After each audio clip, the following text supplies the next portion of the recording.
Welcome to Tech Close-Up. I'm Mark Levinson. And I'm Christina King. Technology affects all of us, young and old. And that is what Tech Close-Up is all about. It's taken eons of evolution for mankind to learn to walk upright, but not necessarily without pain. You might learn to live with it, you might take some pills to reduce it, but if that doesn't work, you might try technology. An implant device like this to control pain.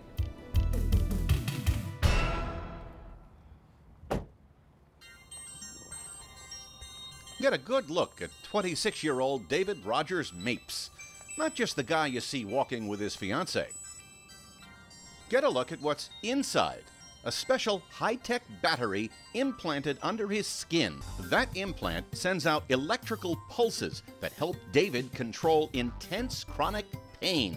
It kind of became like a shooting pain in my groin. I was 23 when this started, and I didn't have a lot of options. And so now, instead of feeling those pain signals, you're starting to feel somewhat of an electrical surge. For some people, it can completely take over the pain signal. For some people, it doesn't do much at all. For me, it's been rather successful at handling my daily pain.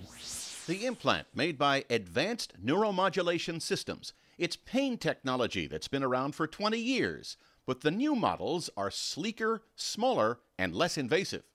Packs used to be much larger in size. Now they're very slim and they're hardly noticeable by the patient.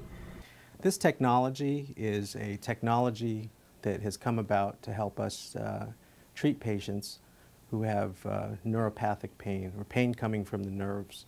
Dr. Hugh Ball, a Northern California surgeon, implants ANS stimulators to help his patients control back pain. Let's see if we can throw the lead in this one. A little bit of pressure again. Surgeons tuck the implant under the skin. Then they spider in wires with special electric tips that look like paddles.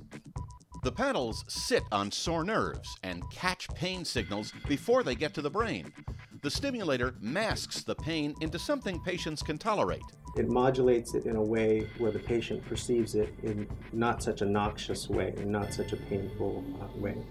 And for some patients, they feel it as a warmth or a buzzing sensation as opposed to the sharp, very disruptive and distracting pain.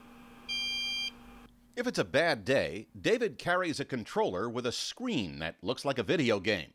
It lets him turn up the pain control, or if the pain's not so bad, he can turn the control down. This wand right here basically is placed over the battery where it's implanted, and you can control the unit, turning it on and off with this device. In fact, David recharges the battery in his sleep. He wears a band around his waist to keep the charger paddle in place. You give it a couple of weeks and it becomes part of regular life, and you actually don't notice it most of the time. Now, around 90 million of us suffer chronic pain, but not everybody needs an implant to take the pain away. Stimulators only target pain that's caused by sore nerves. It's not for pain traced to physical defects like bone fractures. And it's not a first-line therapy. Doctors only implant stimulators when drugs and surgeries fail. In fact, in about 80% of clinical cases, research finds no need for radical therapies because the pain just goes away.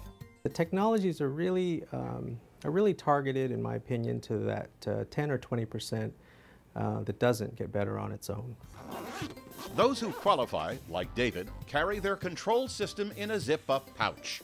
It goes wherever he goes, just like the implant that keeps his pain away. The fact of the matter is that if the pain's there and if you're in chronic pain and you're going to have it for the rest of your life, it's going to be there anyway. So you might as well do what you can to cover it up.